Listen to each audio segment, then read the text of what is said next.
English के अंदर कौन सा टॉपिक है जिसको आप बेसिक इंग्लिश का पार्ट मानते हो। सबसे पहले देखो, उससे पहले एक चीज और अपन देखें भी, एक जो सेंटेंस है इंग्लिश की सबसे जो मेन स्टडी है, एक सेंटेंस है, जैसे उसके कितने पार्ट होते हैं, सब्जेक्ट, वर्ब और ऑब्जेक्ट। इसी की स्टडी जो है वो स्टैंडर्ड स्टडी मानी जाएगी। इसकी बेसिक स्टडी करना ही इंग्लिश की बेसिक स्टडी है। और इसके अंदर टॉपिक कौन सा है, उसका सिलेक्शन कैसे करेंगे। तो सबसे पहले देखो, सब्जेक्ट, वर्ब और ऑब्जेक्ट, ये ही एक सेंटेंस के 3 कॉमन पार्ट होते हैं जो हमें लगता है। लेकिन इनमें से देखो सबसे बेसिक पार्ट कौन सा है, एक सब्जेक्ट है, वो नाउन से मिलकर बनती है, ऑब्जेक्ट भी कोई नाउन ही होता है, और तीसरा इनमें आ गया वर्ब। तो क्वेश्चन फिर से बन गया, नाउन बेसिक है या वर्ब बेसिक है। तो एक सेंटेंस को लिखने के बाद ही हमें ये पता चलेगा।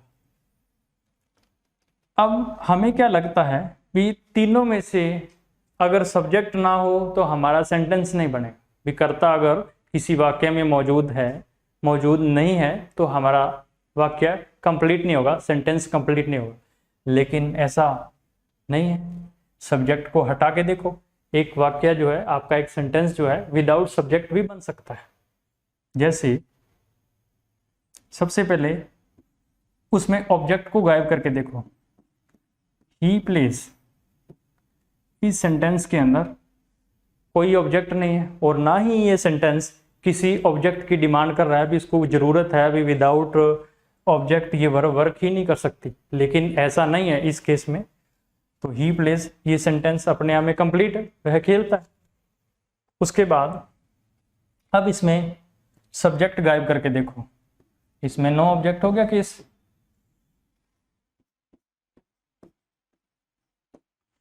Do not make a noise.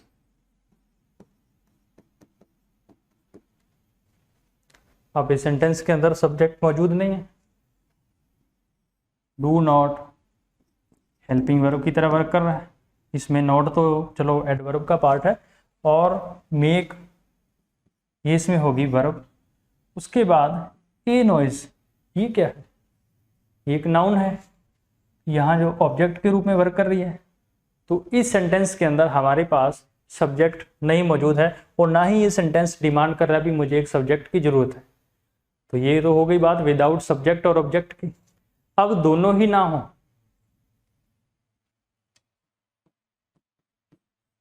Be alert,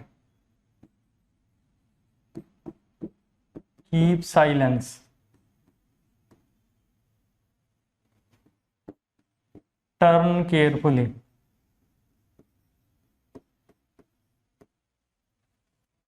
अब तीनों सेंटेंसेस के अंदर कोई कमी है, तीनों अपने आप में कंप्लीट है। सावधान रहिए, शांति बनाए रखिए, उसके बाद टर्न केयरफुली, ध्यान से मुड़िए। तीनों ही सेंटेंसेस अपने आप में कंप्लीट है। इनके अंदर ना तो सब्जेक्ट मौजूद है ना ही ऑब्जेक्ट मौजूद है, ओनली वर्ब के साथ एक एडवर्ब लगाई गई है जो उसको थोड़ा सा कॉम्प्लीमेंट्री के रूप में वर्क कर रही है। ठीक है, तो अब ये प्रूफ हो गया इंग्लिश के अंदर सबसे बेसिक स्टडी किसकी है। तो हमारे पास सबसे जो इसकी बेसिक यूनिट हुई वो हुई वर्ब। तो इंग्लिश की सबसे बेसिक जो यूनिट है हमें पता चल गया इससे, वो क्या हुई, वर्ब। तो चलो इसके बाद करते हैं स्टार्ट इंग्लिश की बेसिक स्टडी जो है वर्ब, उसकी स्टार्टिंग करते हैं हम। तो सबसे पहले देखो वर्ब की डेफिनेशन क्या होती है। हिंदी में वर्ब को अपन किस तरीके से, क्रिया को किस तरीके से स्टडी करते हैं, जिसमें किसी भी कार्य के करने या होने का पता चले। उसी प्रकार इंग्लिश के अंदर समथिंग अकर्स, हैपन्स, या तो कुछ किसी कार्य के होने का पता चले, हैपन सॉरी, उसके बाद या कोई एक्शन जिसमें टू डू समथिंग, कुछ करना, तो ये क्रिया हुई। ठीक है, समथिंग डू, समथिंग डूइंग या समथिंग अकर्स, और happens, this is verbs definition. उसके बाद अब डिटेल स्टडी करने के लिए वर्ब को सबसे पहले इसको क्लासीफाई करना। तो सबसे पहले इसको क्लासीफाई करने के लिए इसका चार्ट बनाते हैं।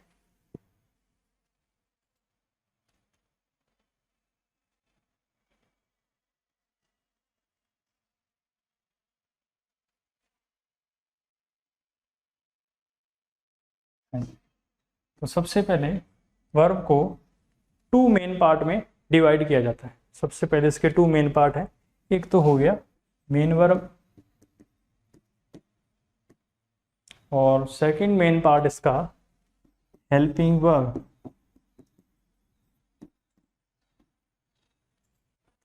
मेन वर्ब जो किसी भी सेंटेंस में मेन वर्ब की तरह समथिंग कोई एक्शन की बात करेगी, ये या तो किसी सेंटेंस के अंदर कोई एक्शन को शो करेगी या स्टेटिव रूप में यूज होगी, स्टेटिव फॉर्म में यूज होगी।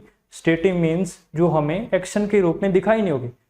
ये इसको किस तरीके से पता किया जाएगा, हमारे माइंड के अंदर जो भी फीलिंग्स होती हैं इसके ऊपर डिपेंड करती है स्टेटिव। और एक्शन वर्ब क्या होती है, जो हमें आंखों से दिखाई दे रही है। एक्शन वर्ब वही होती है जो हमारे सामने कुछ होता हुआ दिखाई देगा। ठीक है, तो दो रूप में होगी। चलो इसको छोड़ो, उससे पहले अपन हेल्पिंग वर्ब की स्टडी करते हैं। हेल्पिंग वर्ब आगे टू फर्दर पार्ट में डिवाइड होती है, इसके सब पार्ट कह लो मेन पार्ट के। तो हेल्पिंग वर्ब का सबसे पहले हो गया प्राइमरी ऑक्सिलरी वर्ब, उसके बाद सेकंड पार्ट मॉडल्स। तो देखो हेल्पिंग वर्ब जो पहले से ही सहायक क्रिया के रूप में काम कर रही, इसको भी दो पार्टों में डिवाइड किया गया। इसका क्या रीजन है, तो इसमें ये हो गया मॉडल जो कि 99% प्योर हेल्पिंग वर्ब,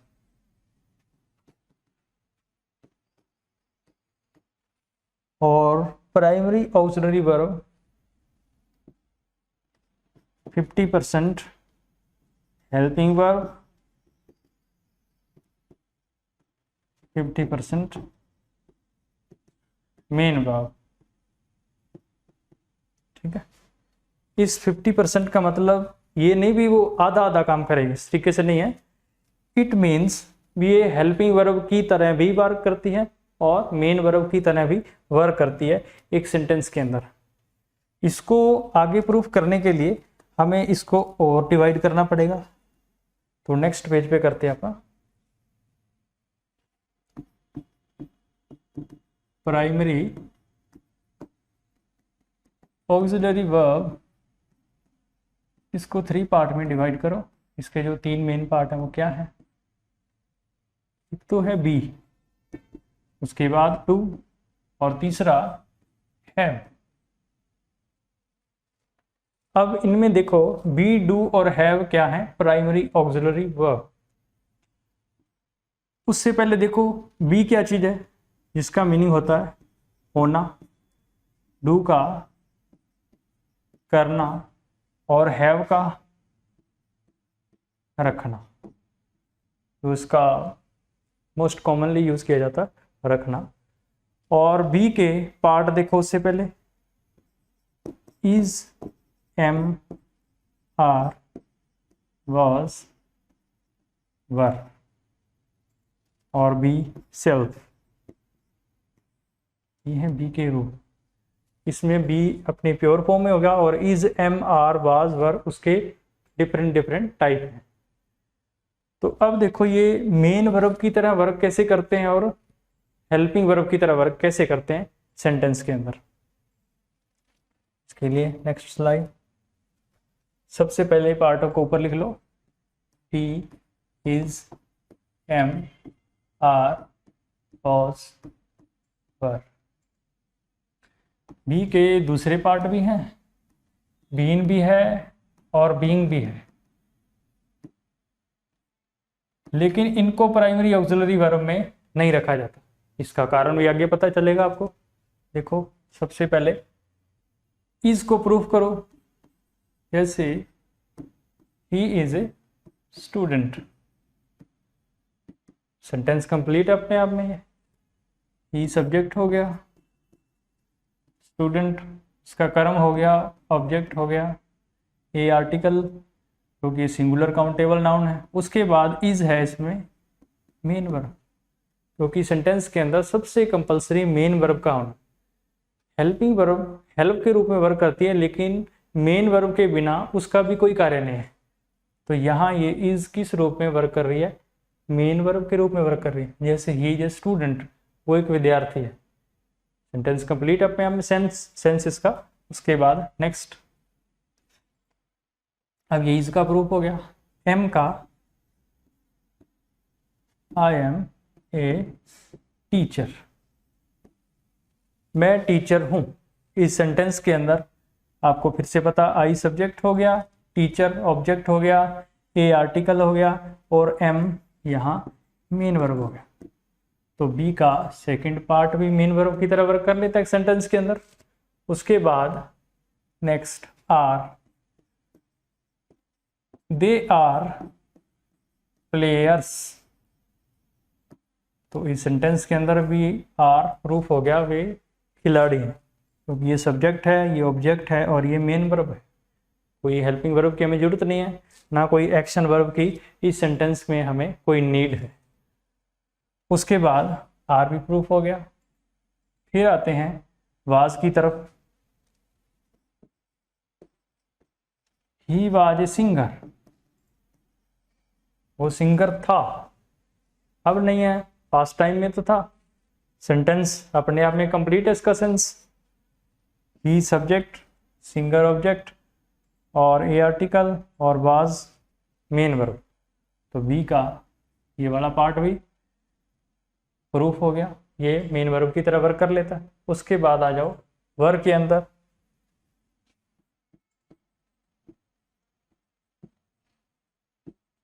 दे वर सोशल वर्कर्स,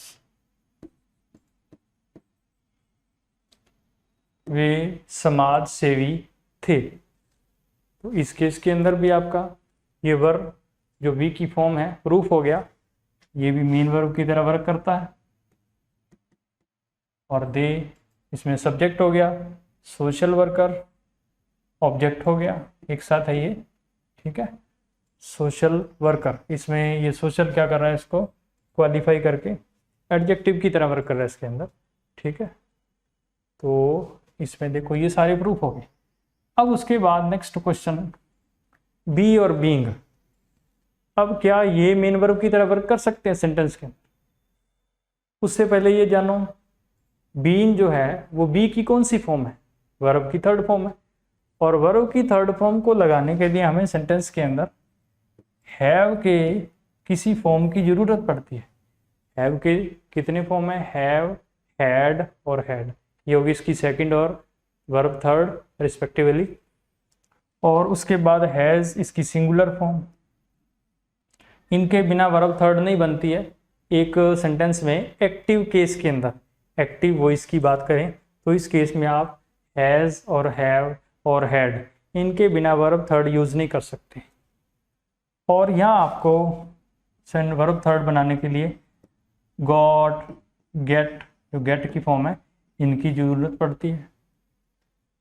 अदरवाइज अगर वो वर्ब थर्ड के अंदर यूज़ हो रहे हैं बिना किसी हेल्पिंग वर्ब के, तो वो आपका एडवांस वर्ब का भी टॉपिक हो सकता है, ठीक है। Advance verb not is the part of basic verb. उसके बाद पैसिव वॉइस के अंदर हमें बी के किसी रूप की जरूरत पड़ती है किसी भी सेंटेंस में वर्ब थर्ड को लगाने के लिए। इज, एम, आर, वॉज, वर। तो इस तरीके से आपने देखा कि बीन वर्ब थर्ड है, विदाउट हेल्पिंग वर्ब ये खुद नहीं आ सकता, ये मेन वर्ब की तरह वर्क कैसे करेगा, इसीलिए बीन को बाहर रखा गया। उसके बाद बीइंग, बीइंग को खुद को एक सेंटेंस में लगने के लिए या तो is being, am being, are being, was being, were being, इनकी जरूरत पड़ती है बी के दूसरे रूपों की। तो इस तरीके से बीइंग भी आपका मेन वर्ब की तरह वर्क नहीं कर सकता, इसीलिए इन दोनों को कैटेगरी से बाहर रखा गया। उसके बाद अब ये तो हो गया इनका मेन वर्ब का यूज, अब इनका हेल्पिंग वर्ब का यूज नेक्स्ट स्लाइड में। इसमें से एक रहेगा ना आपका बी वाला। चलो पहले बी वाला करवा दें। बी मेन वर्ब की तरह वर्क कैसे करता है, और उससे पहले देखो बी यूज कहाँ होता है। एक तो बी को आप डायरेक्टली, उसके बाद अब ये जानते हैं आपका जो बी है वो कहाँ यूज होता है। बी बाकी सेंटेंसेस में अपने दूसरे पार्टों को भेज रहा है, भी वर्क करो, उसमें इज को भेज रहा है, एम को भेज रहा है, आर को, वाज को, वर्क को। एक उसमें एम भी तो रह गया, से याद आ गया आपने को। तो एक तो बी खुद मॉडल के बाद यूज होता है या टू के बाद। टू और मॉडल के डायरेक्ट बाद आप बी का यूज करते हैं। बी की किसी भी अदर फॉर्म का यूज नहीं किया जाता, जैसे इज, एम, आर, वाज, वर, इनका यूज नहीं किया जाता। मॉडल और टू के बाद इज, एम, आर, इसको नहीं, बी को ही यूज किया जाएगा। उसके बाद एक एम का रह गया, सबसे पहले एम को करवा दिया था, sorry, I am a teacher, ठीक है। उसके बाद अब देखो बी का,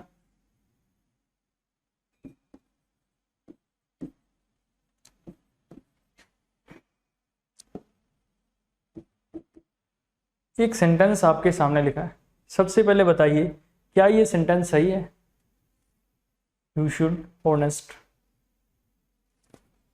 तो इस सेंटेंस को देखने के लिए सबसे पहले अलग अलग पार्ट देखो। इसके सब्जेक्ट आ गया, ये मॉडल आ गया, यहाँ हेल्पिंग वर्ब, और ऑनेस्ट ईमानदार एडजेक्टिव। मेन वर्ब कहाँ है इसमें? इस सेंटेंस के अंदर मेन वर्ब नहीं है, इसका मतलब सेंटेंस ये गलत है। तो अब इसको सही करने के लिए यहाँ भी लगाना पड़ेगा। You should be honest, main verb आ गई। अब ये सेंटेंस अपने आप में कंप्लीट हो गया। तो इस तरीके से भी देखो यहाँ मेन वर्ब की तरह वर्क कर रहा है, और किसी अदर हेल्पिंग वर्ब या किसी अदर मेन वर्ब या एक्शन वर्ब की हमें सेंटेंस के अंदर ज़रूरत ही नहीं पड़ी। तो इस तरीके से। और कोई और एग्जांपल?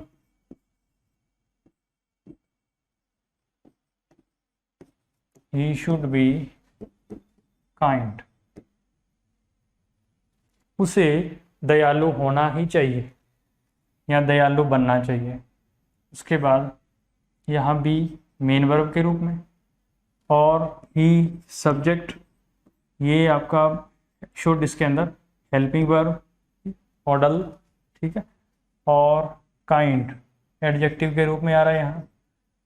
तो इस तरीके से भी आपका जो सेल्फ है वो मेन वर्ब की तरह कहाँ वर्क करता है और किस तरीके के सेंटेंस में वर्क करता है, तो ये आपने देखा।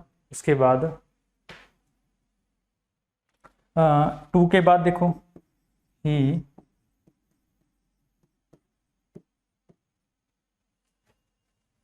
ही यूज्ड टू बी काइंड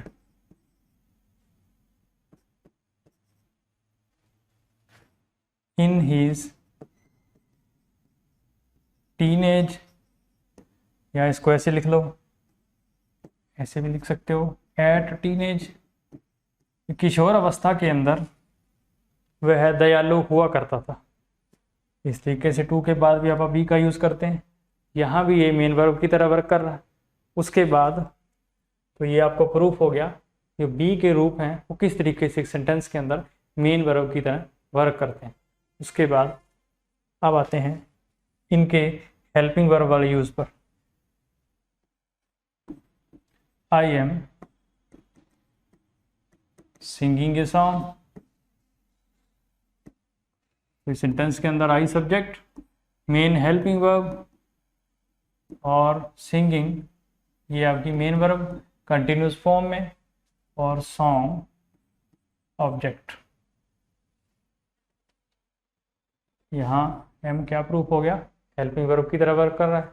और इज का ही इज राइटिंग ए लेटर, और आर का they are running a race.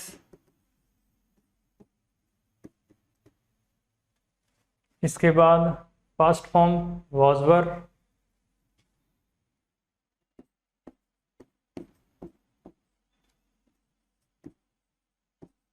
Mohan was doing his work, और Sohan and Ram were going to market. तो इन सारे सेंटेंसेस के अंदर देखो वी के सारे फॉर्म किस रूप में वर्क कर रहे हैं, हेल्पिंग वर्ब के रूप में। उनके बाद एक एक्शन वर्ब अलग से लगानी पड़ रही है। तो ये क्या प्रूफ हुआ, बी आपका मेन वर्ब और हेल्पिंग वर्ब दोनों की तरह वर्क कर सकता है। उसके बाद नेक्स्ट है डू।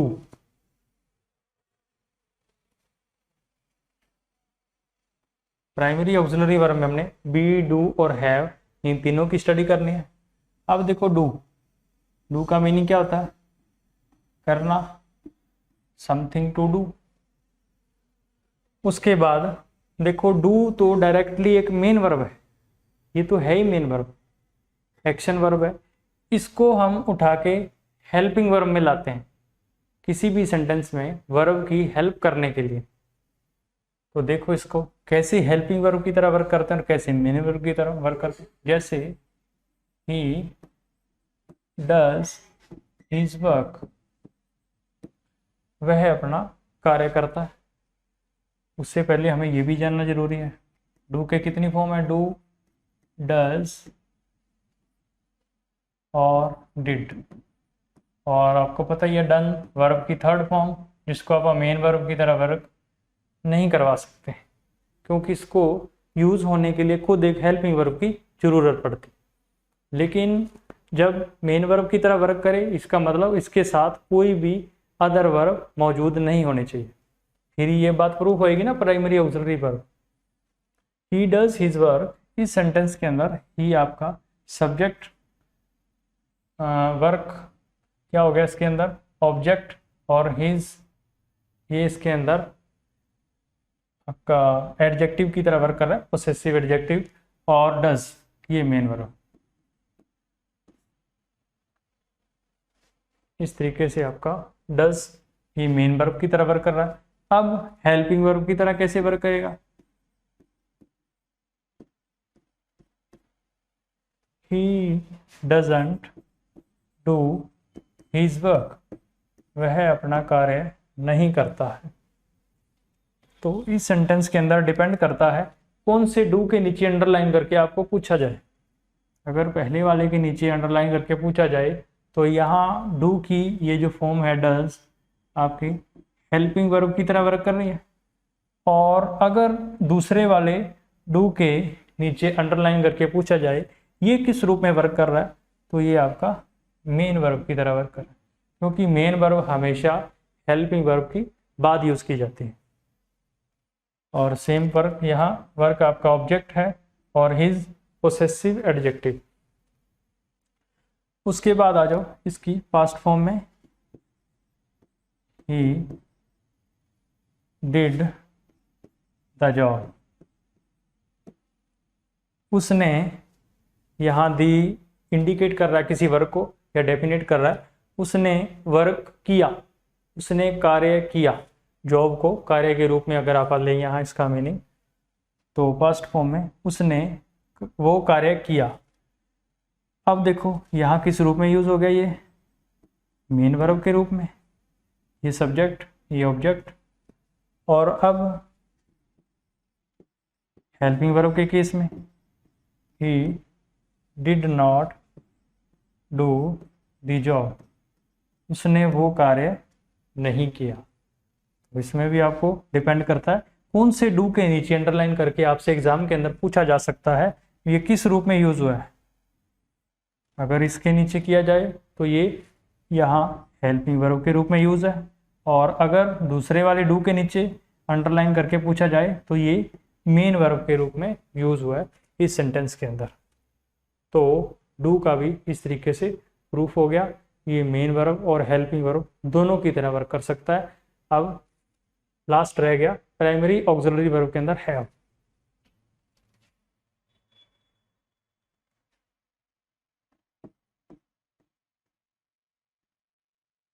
अब आ गया हैव। तो नॉर्मल केस में जब इसका मीनिंग आप लेंगे रखना, इस केस में ये मेन वर्ब की तरह वर्क करेगा। जैसे उससे पहले एक चीज और देखो, हैव की कितनी फॉर्म है, हैव, हैज, हैड, और तीसरे हैड को आप रखेंगे बाहर। हैव की वर्ब सेकंड भी हैड है और वर्ब थर्ड भी हैड है, लेकिन वर्ब थर्ड को आप प्राइमरी ऑक्सिलरी वर्ब के अंदर नहीं लिख सकते, जैसा कि आपको पीछे भी बताया है। और ये वर्ब थर्ड को बाहर रख दिया, ये वर्ब सेकंड वाला हैड हमने अंदर रखा। इस हैव ये उसकी ओरिजिनल फॉर्म है, वर्ब की फर्स्ट फॉर्म होगी, और ये उसकी सिंगुलर फॉर्म होगी, और हैड वर्ब सेकंड होगी। अब देखो, ही हैज ए कार, उसके पास एक कार है या वो एक कार रखता है। इस सेंटेंस के अंदर has used as main verb, और ये subject, car object, a article, उसके बाद have, I have a pen, मेरे पास एक पेन है। आई को प्रेजेंट टेंस के अंदर आपको कैसे बिहेव करता है, प्लूरल की तरह बिहेव करता है आई, तो आई के साथ हैव का यूज़ किया जाता है, ठीक है। और अदर केसेस में बाकी जो सिंगुलर हैं उनके साथ हैज़ का यूज़ किया जाता है। अब देखो, हैड को प्रूव करो।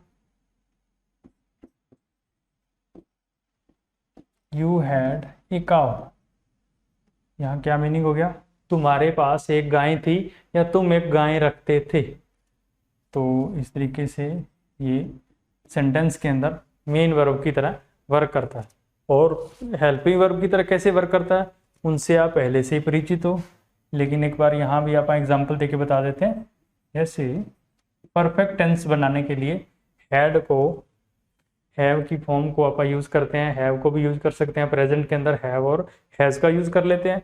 और हैड पास्ट में, जैसे he had finished his work, वह अपना कार्य पूरा कर चुका है, या उसने अपना कार्य पूरा कर लिया था।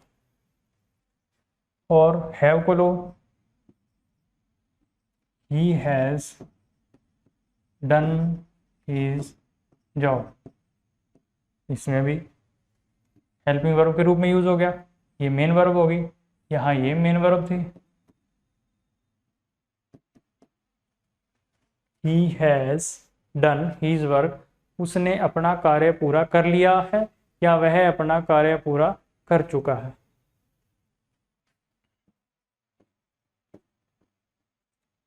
I have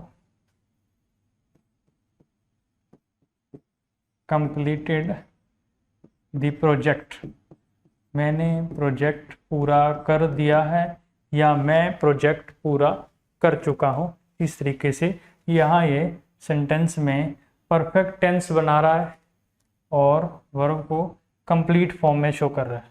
verb third use कर रहे हैं, ये होगी मेन वर्ब, यहाँ ये और यहाँ ये कंप्लीट पूरा करना। और इस तरीके से आपको क्या देखा इसके अंदर, हैज़ किस तरीके से मेन वर्ब की तरह वर्क करता है और किस तरीके से हेल्पिंग वर्ब की तरह वर्क करता है। और ये आपने तीनों अभी हमने बारी बारी इसको प्रूव किया, कैसे बी के अदर फॉर्म जितने भी फॉर्म हैं वो सारे कैसे मेन वर्ब की तरह वर्क करते हैं और कैसे हेल्पिंग वर्ब की तरह वर्क करते हैं। और किसको प्रूव किया है, डू को प्रूव किया। तो ये थी प्राइमरी ऑक्सिलरी वर्ब इंग्लिश के बेसिक क्लास में। Thank you.